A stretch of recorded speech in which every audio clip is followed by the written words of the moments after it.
We see how long.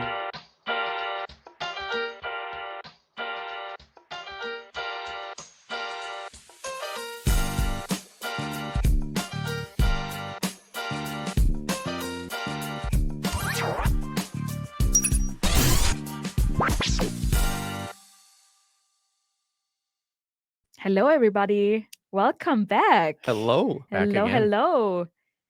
Kyle is here with me. Yep. David Hello. and Lisa is the host today. At least is trying her best. Lisa's After crushing 2 it. weeks gone. After 2 weeks of April Spritz research I didn't tour. think you were coming Vacation. back. Yeah, it was I wouldn't have tough. blamed you.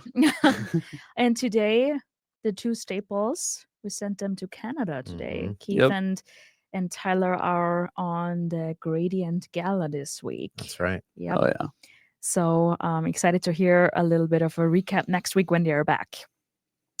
I thought to ease into today's topics, we keep on going with truth and lie. And I brought you 3 truths today and a lie because I couldn't.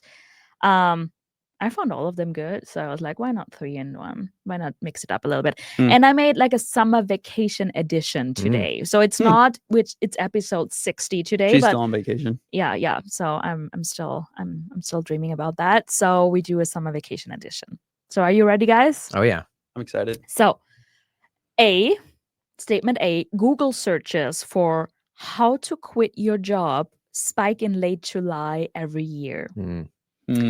Statement B, Americans leave over 50% of their paid vacation days unused each year. Statement C, TSA screens over 5 million travelers per day during peak summer month. And D, nearly 9 million people visited the Mona Lisa painting at the Louvre in Paris last year. I'm going to say we're going to have David kick it off since he's a long time guest here. David, tell us the lie. B seems Americans leave over half their vacation. I could see whatever vacation days they 35. have. I could see 40. I can't see 50. Like if you get 20 vacation days, I don't see people taking 10. Okay. So I'm going to go B. B? And all the others make sense. Yeah. The quit your job, I could see you doing a tough one and it spikes in June and not July. The Louvre one makes sense. 9 million people. Yeah. Yeah. This is a tricky one. I mean, there were 4. So I couldn't decide. So I was like, why not throw a 4th in there? I don't know. I have you ever been to the Mona Lisa? Have you seen that? Yeah. Have you? Have you? You've been there? I've been to Paris, but not to the Louvre. It's because amazing. I saw the line and I was like, no, I'm not going to do it. Yeah, the Louvre is almost more impressive than the art that they have. Yeah. It's incredible. But the It's really Mona cool. Lisa, I remember seeing it, and it's very small. It is. It's and not it's very behind big. glass Extremely and small. far away, so you cannot get close So, anyways. right. Yeah. BNP Paribas, their first investment bank, and it still operates as an investment bank, was the Louvre before the Louvre. Oh, really? So it was commissioned by Napoleon II, Napoleon's nephew, and you can't get tours of it. We got a tour of it there because everybody was working from home, and a Bethel grad works there, and so he acted as our tour guide. So it was kind of fun to get in there. Fun factoid. That's a fun fact to throw in. Napoleon's first marriage was in that thing. So it's in an office at BNP Paribas. Now we know who David's crush is. Napoleon? Well, yeah, I don't know. I'm gonna say I'm gonna go with C, like I usually do if I don't know the answer. Okay. So we have B for David and C with Kyle. come on, B. Kyle is actually right. Nice. So TSA screens 50%? between 2 and 3 million travelers per day during peak season, not 5 million. So you're telling me 9 million people can visit the Mona Lisa, but 5 million people don't go through TSA? Per Not day. in the Well, summer. I Peak get season. that. Yeah. I get that. Yeah. But the 50%. But half of vacation. So that's does it true. tell you what the average person gets in vacation days every year? No, I Grok have to didn't do tell her. more. Grok, yeah. I have to do more research on Half that. is a Like lot. what the average Yeah. vacation days in the US are, which is actually would be interesting to know. So. Because more and more are going to unlimited. Yeah, it's because people don't use them. There's Nobody no, uses It's a perk that Yep. companies can say, hey, we've got this Yeah. great thing, and And no nobody one- On average. nobody uses I it. heard about like a statistic that researched the unlimited and limited vacation days. Oh yeah. And they found out when you have unlimited vacation days, you even take less Really? than what the average. Well, it's like I've heard the peacocking. exact It's same like thing. telegraphing right. your. They don't dare to go on vacation Right, because they right. kind of Well, so Montana didn't get speed limits until very late.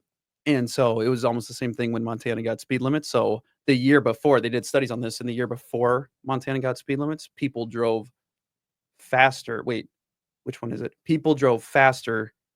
No. People drove faster the year after they instituted speed limits in Montana than they did before. Interesting. Because before, people would just drive whatever felt safe. Yeah. Well, after they would drive whatever the speed limit was, right? Yeah, well, yeah. Right? No, I would think it'd Yeah. be like classic American, like don't tell me what to do. Yeah. That's I'm exactly going 10, right. 10 or 15 over if Yep. I need to, you know. Yep. Yeah, that's more of psychological effects, right? Mhm. These are interesting. Anyway, that was a good one. That was Yeah. a good one. Stump me. For the wait what topic, I brought something interesting, an interesting stat I came across yesterday about Waymo and how Waymo is actually taking off. And Waymo is belongs to Google and is doing a lot of the robotaxi self-driving cars, Mhm. mainly in California, but also Texas. Well, not California anymore. I mean, they shut down LA. For the Right, last yeah, couple weeks. because of Well, the right now, protests. They yeah. were, Yeah, right now. but you normally, or Yeah. They'll they're start going back to back that. School And gets in, they'll start back Mhm. I up. found it interesting because Waymo is known, but even more than that, when it comes to robotaxis and self-driving cars, we always hear about Tesla Mhm. and Tesla's robotaxis and all Yep. of that. And the interesting thing is, they first introduced the idea and the plan to launch robotaxis in Yep. 2016 to launch it 2017. And now, 8 years later, we still have no robotaxis Mhm. from Tesla. Yep. So there's a lot of smoke around that, but nothing really materialized yet. In the meantime, Waymo kind of made it happen, and they are now at over 700,000 Mhm. trips. I think it's a month, Which is crazy. Mhm. which is crazy, which is a lot. And they're rolling also out internationally. What I heard, they are planning on doing it in Tokyo and stuff. Mhm. That makes sense. I just found it interesting. What are you thinking about that? Yeah. There's a interesting article on Bloomberg I saw actually on this Mhm. yesterday. Did you see it? No, no. Okay, so they had released one of the Bloomberg intelligence Mhm. analysts, basically like a research analyst for Bloomberg on this space, Mhm. had aggregated data on accidents or like safety metrics Mhm. for autonomous taxis. So Mhm. it was Tesla, Yep. Waymo, Mhm. and then there were a couple others, and then versus the average Mhm. miles driven. So it was accidents per 1 million miles driven. Yep. And Tesla, the data was really interesting. So it was Waymo in total has driven 77 million miles Mhm. autonomously, Mhm. which is it's a lot of miles, Yeah. right? Tesla has driven since their FSD and autopilot, which slightly different systems, so Yeah. people can quibble about the Mhm. how many miles are in total, but Mhm. it's what was it? It was like 3 or 4 billion Mhm. miles. So it was like Yep. multiples higher, like an order of magnitude higher. Doesn't compare.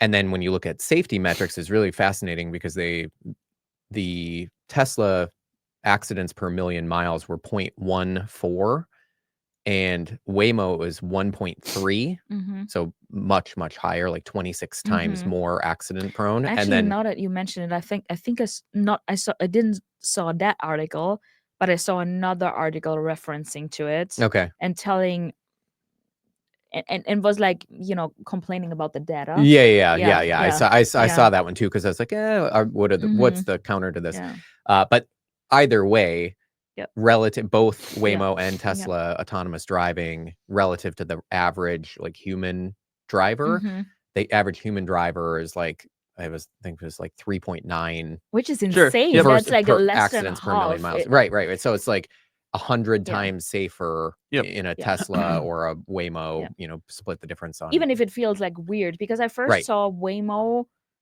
robotaxis when I was in Phoenix. Right. They're And I all think over in yeah, Phoenix. it's 1.5 years ago. And back then I was like, what is this? Right. Like they They drive look with weird. the Jaguars Yeah, and it's with because they It all the doesn't feel right. cameras. all Yeah, the cameras and all of that. The LiDAR. And back then it was still a person yeah. next to it and Right. had to drive with it to kind of observe it. Right. Now they're even completely autonomous and you can rent them and kind of as a taxi service. But Right. back then it was still like little tests. And I was like, this is really cool, but really weird because you know, when the steering wheel moves on its own, Yep. you think like, oh my God, how can this be safe? And then you freaky. see the stats. Right. And it's much safer much than safer. a human Right. being. Yeah. Well, and the interesting thing too is like the innovation in the space because Tesla is not using LiDAR systems. They're using just their Cameras. normal cameras. Because they were first to it and the Right. LiDAR wasn't Mhm. developed at the time. Well, right? no, it was, But not to the scale that it is now. they Right. thought it could be. Yep. Yeah, it was a cost difference because TRW, Huge cost which difference, is private now, but exactly. when I started in the industry, you know, like 15, 20 years ago, there was a LiDAR camera company that was Auto Components called TRW, and they were bought out quickly because like the self-driving stuff was kind of like being looked at that point, and it was really interesting technology. But the expense of it is really, really high. So I saw a stat, I think a week or two, the LiDAR systems on Waymo cost $9,000 for each car to have those cameras on the outside of it. A Tesla, just a regular like Model S or Model 3 or whatever that has the same system that the Robotaxi will have, I think it's $400 per vehicle. So a huge difference. There are pros and cons to each, but it's really surprising to be like, oh, wow, you wouldn't think that the cost differential would be that high.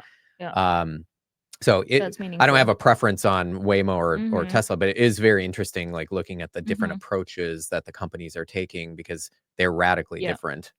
What is your opinion, David? Because we see Waymo already has foot on the ground and already driven like a lot of miles and have a lot of data points and everything works and people are getting used to it. And actually, I kind of read some of the recessions and they were all good. Like people like them, have like good opinions about that, and they like them. And like it's weird in the first place, but then we get used to it.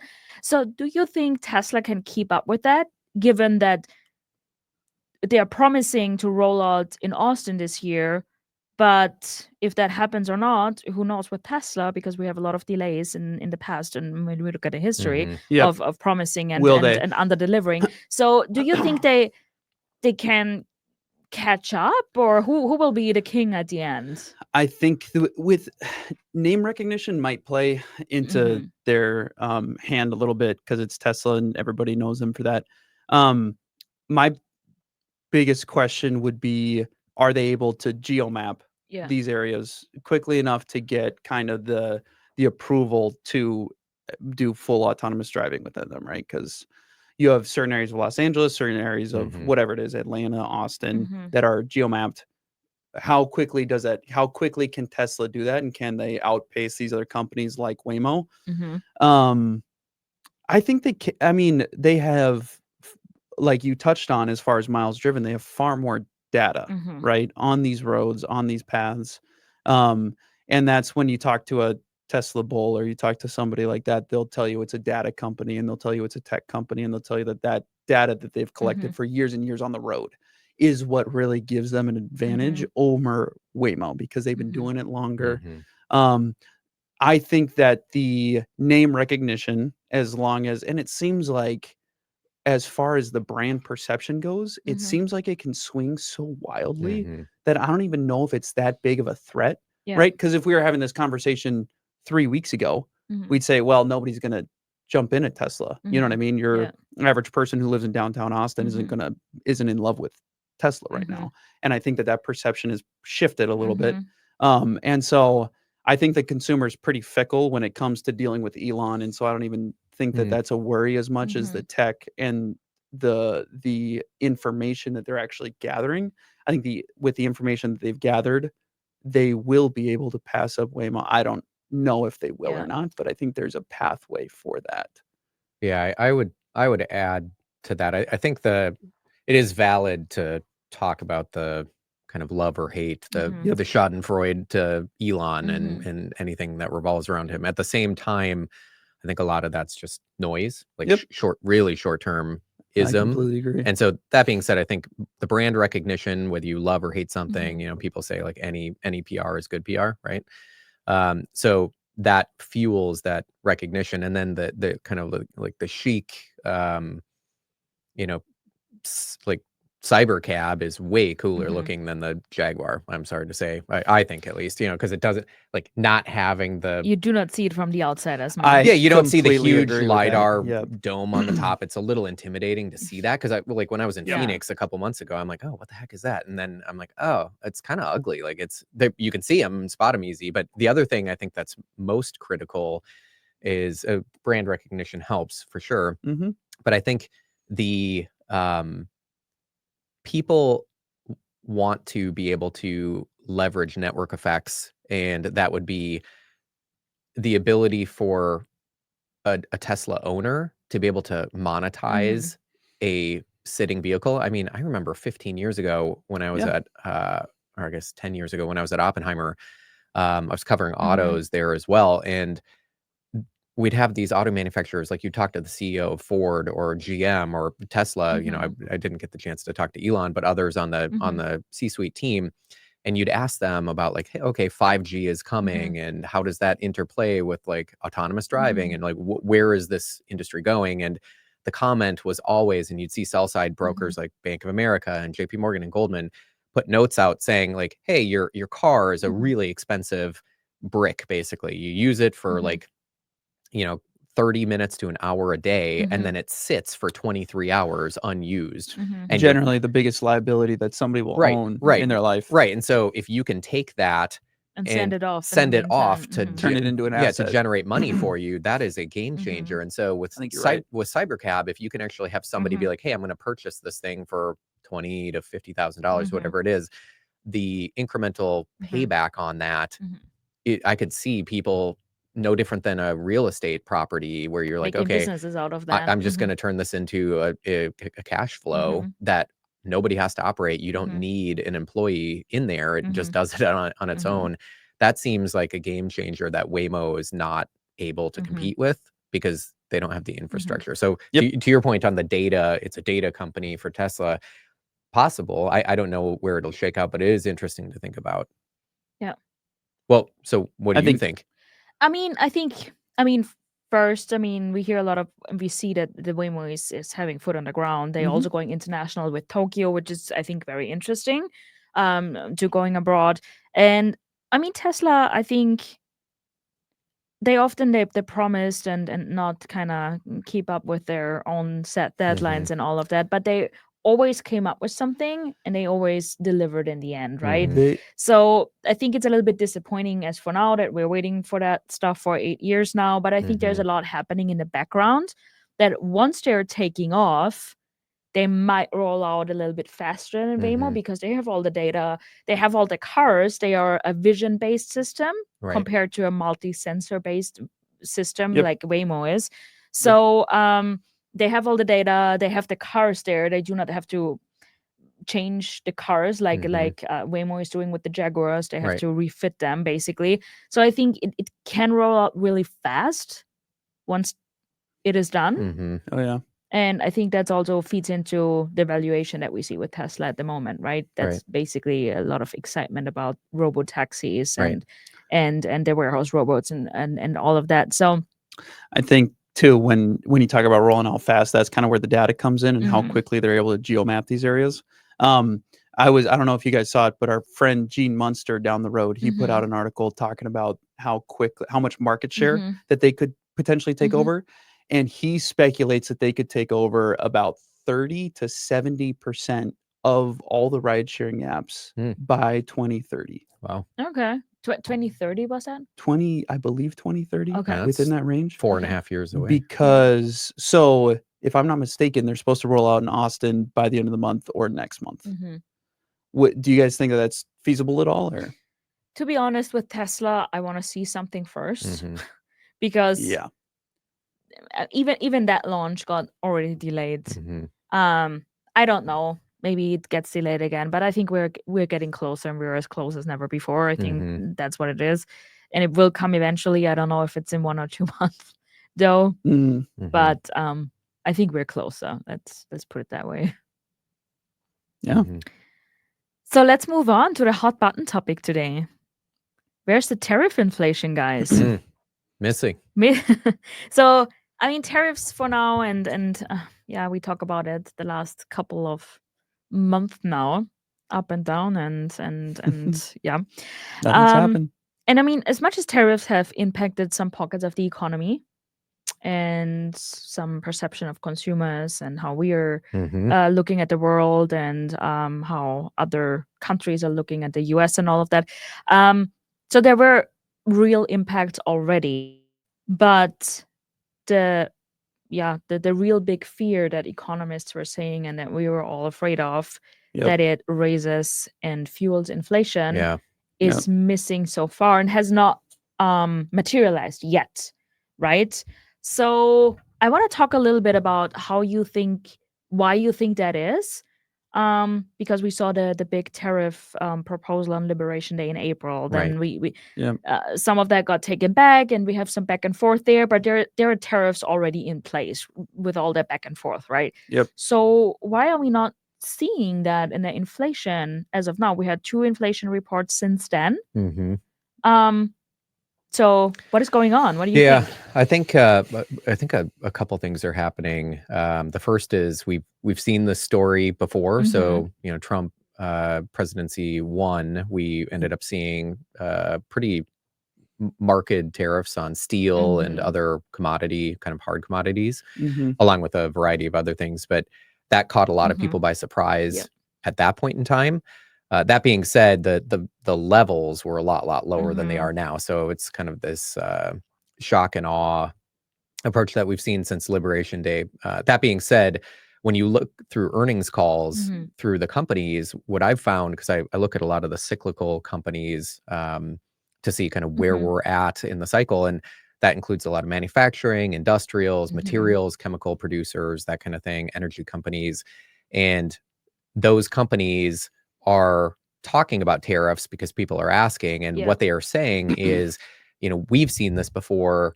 Most of the impacts are pretty muted because either they're buying ahead, and they've been buying ahead since November when the election happened. And then the other component is, because we can see that data through the cash conversion cycles for companies. You look at the income statement, balance sheet, statement of cash flows. We can see these things in live time, if they're stockpiling more or not, where they're at in the cycles. The other component is the supply chain reorgs of that up and down to say, okay, well, if you are, let's say, an industrial manufacturer, instead of having just one facility in Mexico and you're just shipping everything over, they have reoriented that. So they've just adjusted where they're building things. And those are multi-year periods where they're getting, a look ahead, and they've already made the moves to do that. So I think those are some of the key things. There are others for sure, but But do you then think that this is just, okay, we have like a stock up in inventory because of that, and especially since April. Then we had Memorial Day, a lot of sales are coming there, maybe kind of a little bit hesitant to raise prices around that. But do you think all that covers up now, or do you think... I mean, the imports we had in Q1, right, were enough to, I think the pull forward argument where people are stocking up deserves to be the main headline. I think that's probably where the majority of it's coming in. But sorry, you can finish your thought, but I'd be curious with how delayed you think this data. Do you think this data is just more delayed? That was actually my question. If you think we are just, or economists, a lot of economists, and to your point, we saw a similar story in 2018, and it has materialized back then as well. It took a couple of months until prices actually rose. But even then, it did not feed into inflation all that much. But economists were forecasting even more and more severe impacts this time, because we have like a completely different story with tariffs, right? We have much higher rates. We have a little bit more, back and forth and up and down and all of that. So do you think it's just delayed again, and we get the full hit at some point, or do you think it's creeping up at some point, or do you think we are just overestimating and being a little bit hysterical with that in the first place? Yeah, I think it's varied, and I think again because the companies have seen this happen in 2018, depending on what sector of the economy that they're in, changes have been made. So one really great example is, I think you will see inflation. You might see some impacts of this, but because they've seen the story before, some of the most exposed had kind of like a Flash Boys moment where it was like this precursor. They saw this thing, they weren't ready for it in 2018. It was really mild, but it was like we should probably think about this. Yeah. And so they had years to think about an assessment of that and make changes. Yep. That being said, some of the other, because these tariffs are much broader and they cover way more categories, a really good example would be just last week we had Smucker's report earnings, and the big story on that, and the stock drafted down, I think it was 15-16% plus. I don't know where it closed the day, but it was down bigly. And you look at that and say, okay, well, why is that? It was all tariff related. Yeah. And then you look at like PVH, Phillips Van Heusen, which is, and then VFC Corp. So you've got like the North Face and Tommy Hilfiger and really iconic brands, American brands. They are not able to offset inflationary tariff and those pressures, unlike some of those smaller industrial companies like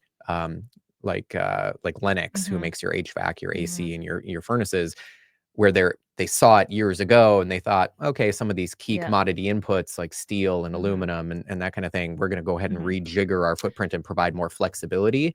I think it is a tale of two cities. So is it fair to say, to your point, that maybe economists or the general perception that this will feed into inflation and will fuel inflation pretty much from the beginning did not account for companies being better prepared? Right. I think so. Seeing Increasing that their efficiency on the horizon. Yeah. And that doesn't mean operating their business. And that doesn't mean that you won't still see some, but I think it's in pockets. I think it's going to, because there is the inflation excluding food and energy. There's different, they slice and dice it in a variety of different ways. So I think it will show up in certain categories and not as much as in others. And therefore, as you aggregate it in that CPI and PPI numbers, you're going to be seeing more muted. And to that point, we saw it in the April inflation report. We saw like some audio equipment, some parts, some furniture, where we actually saw some starting of higher prices due to tariffs. And then the common perception was, okay, that feeds into May and probably kind of expands into other products, but that was actually not the case at all. Right. So with that, interesting actually what the data tells us and what we actually think, or economists actually think, will happen. So David, what do you think? Is it delayed? Is it generally maybe an overestimation of that, or will it be not? Will it creep up, or will it be at some point, when inventories are dragged down and all of that, and companies will pass on to consumers? Will it spike materially all of a sudden, or like how do you think that will materialize? Yeah, no, I mean, that's a good, I think probably a mix of all of them, right? I think it was probably overplayed a little bit. I think, to Kyle's point, companies have just probably gotten better and more efficient at handling their inventories, dealing with this sort of thing.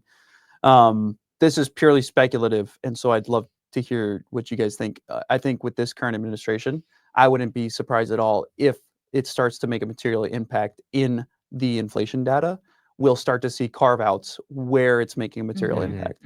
So I think our current administration cares a lot about perception, cares a lot about the economy. And I think that unless there's some sort of ego war going on, let's say steel and aluminum, right, starts to drive up, PPI and whatever. And then we start to get pressure on the administration. I wouldn't be surprised if these major companies start to get carve-outs where the pain is. And so I wouldn't be surprised if, one, the expectations were overplayed, we're getting a delay in the data, companies are becoming more efficient at operating, and then also there's a difference in the promise and what is actually implemented. The promise would be extremely inflationary. What actually happens is much more downplayed. And so I almost think it's a perfect soup to create an underwhelming impact to inflation as a whole. But, and again, pure speculation, I think if there is some serious pain, I wouldn't be surprised if there's a pretty quick 180 and pretty quick turn there. Yeah. So the taco trade. The taco trade. It's pretty funny. Yeah. That's pretty funny. Whoever coined that term is just begging for him not to correct. Right. I wouldn't be surprised if that was some sort of 4D chess. Chinese plant or something who came up with that, but as that's a joke, obviously. Yeah. So interesting. So we have some differing opinions on what will happen, but overall, I think it's surprising. I think it it'll be surprised muted. me as well too that the second inflation report after all of that started basically, and that it's not as bad. And actually, the Fed is waiting for that, right? Because that's a reason why the Fed is so kind of on the sideline, waiting what's happening, data dependent, because they're waiting for the impacts of that as well, right? Yeah. That's well, we'll one see today reason. at 2. I mean, we see it today. We got You're an interest rate decision today, and I think overall the consensus still calls for 2 cuts this year, not this month. It looked overall. I looked this morning, and now numbers are 1 cut. Oh, okay. Yep. Yeah, it already came down. Yep. Yeah. People are. I wouldn't also be surprised if tensions in the Middle East keep going. If now again the people predominantly look at core. Yeah. I wouldn't be surprised if increased energy prices kind of overwhelm tariff talks when it comes to inflation. Yeah. Not that it'll make a difference for the Fed, and not because we wiped that out. Mm-hmm. But I wouldn't be surprised if this isn't a topic in a few months that people really care about as much. No, actually, pretty excited to see what happens with inflation. How are we going from here? But that was definitely a little bit interesting data to see. That's for sure. Let's move on to our spaghetti wall. And we did that once before a couple of weeks ago, and I found it's interesting. And we do not have Jim Cramer Keith with us today, our contrarian take on that. But it's going to be hard. It's going to be hard without Keith because you just take the opposite. He was so Keith wrong that it was easy. That Jim Cramer Keith trade. So we do another one of real or made up. So I brought you some tickers and some short descriptions of companies. And a few of them are actually existing, and a few of them I just made up. And you tell me if it's a legit company or if it's just. Do we know how many or which? Nope. No. Okay. So we just start. I hope you didn't cheat before. No. Oh no, never. Okay. But I know this first one. You know the first I know one? the first Well, one. yeah, as well. they're in strip malls. You can find them. They're everywhere. Whatever. I had to throw you. Yeah, I think my okay. family had. Well, one yeah, because growing you up felt as so well. bad about Keith being Right, so yeah. terrible. So I was like, I have to start on an easy note. Anyway, the first one is Love. Is the ticker Love Sack Co. And they make high-end bean bags and modular couches. That one's a real one. Yeah, Yep. David. That's real. That's correct. I'll hang The my next hat one on is that Glue. The ticker is GLUE. Glue Monte Rosa Therapeutics, which is a biotech company targeting protein degradation. I'm gonna let David go first here. I have no clue. This you is don't gonna know be the a coin answer. flip. I don't know. I have no. I was gonna take the David, inverse of David. I was gonna say if you do know, you should let me pick because I have zero clue. I mean, this is a coin flip. I'm gonna say that this is a fake one. I'm gonna no go reason. real. I have no way to know. It's either real. Way. Yes. Okay. Keeping it alive. That's fine. The next one is the ticker is SOBR. What a great ticker. Sober Safe Inc. Detectable. And they make alcohol detection wearables. I'm gonna go hard. Yes, real. Yeah, David. I'm gonna side with the competition here. I'm gonna go real. It is real. Yeah. I thought I got you on that one. No, because I mean, it sounds perfect so weird. ticker. Great Yeah. ticker. I've been hearing more and more kind of products like that as well. Yeah. Yeah. Like I just like the ticker is perfect, and Perfect, what they're yep. doing, like alcohol detection wearables. I don't even know how this looks like. So you don't know, so you don't drink and drive, right? Or you get into your optimal zone so that you're perfectly ready. Optimal zone of drunk. Not over. Optimal zone for what? For fun. Okay. For fun. Okay. Well, you said it right after drinking. Oh, not for that. For fun. Yeah. Fun. Okay, next one is tickers FISQ, FICCQ. Fizz Tech Innovations is the company name, and they are making carbonated drinks, like all type of carbonated drinks. So I'm gonna say that they're not real, although I'm leery about it because the 5-digit ticker is over the counter. That's an 80, or it's like a pink slip, pink sheet. So very, very small micro. Fizz, F-I-Z-Z is National Beverage Corp, which makes LaCroix. Everybody loves that, right? Would make sense here. Fizz Q with the smaller carbonated over the German counter traded. I'm gonna say it's not. I think you pulled a fast one on us. He's ahead of me by 1. And judging by your reaction, I think you're pretty proud of yourself. And so in order to hedge my bets, I'm going to say that it is real and you pulled a fast one on Kyle.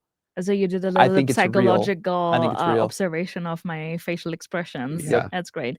It's actually wrong. I made it up. Yes. Yeah. Well, now I lost. There goes the game. Yep. You did the wrong research. Yeah, that was a really good one. That was a good one. And the next one, the last one is XYYN is the ticker, and it's XYYN Corporation, the name. And they are making immunotherapy. It's an immunotherapy biotech company. She's going with Zin. You're going. I did notice that you're good at finding kind of these niche ones. Do you want to? Should I go first? I think you should go first, and because you're so wrong, I'm going to just take the. Yeah. No, honestly. We have a new inverse with the Fizz Q. I did decide beforehand that it was a fake company, but just to play the game and to. I had to take the opposite of him. Game, I had to take the opposite of him. Well, he was hoping to win. Yeah. I was hoping that was the only way you could win. Just go with your gut. This one we've had 2 wrong so far. I'm gonna go. I thought he was going down the. We've had this before. This is right. This is correct. This is a real right company. Kyle. 100. Well, let's see here. So love was real. Yep. Glue was real. Sober was real. Fizz was fake. I'm gonna go. This one's fake because it just seems. Okay, your reasoning like that. Your reasoning is very interesting. The one is reasoning like what is wrong, what is right. The other one is Kyle's gonna run the table with this. Observing my facial expressions. Interesting. It's actually fantasy. I made it up. Wait, perfect. So I think Kyle is the winner of this round. Kyle dominated that one. Yeah, nice. Yeah. Next one. It broke down at Fizz Q. It broke down at Fizz Q. That was a good one. I love that. And the first one was a gift. Yeah, the first one was a gift. Those Love Sex are those great. Were good. Love Sex are really good. Yeah, those were good companies. Yeah. It was. I have to take the niche ones and small ones because otherwise, the ticker. It was bold. I was wrong. I cannot come with Amazon and Costco. Yeah, I thought it was undefeated here. Would be funny. And got them all right. But now that I'm thinking back to the last one you did the boom was the ticker, and I thought that was fake. Yeah, but that was. But it was real. I was wrong about that one. So explosion, welded, whatever. Yes, right. I'll never forget it now. What is that? Yeah, yeah. Anyways, that was it for today. Yeah. Thank you guys for joining me. It was a great episode. Thank you. See you again. That was good. Next week.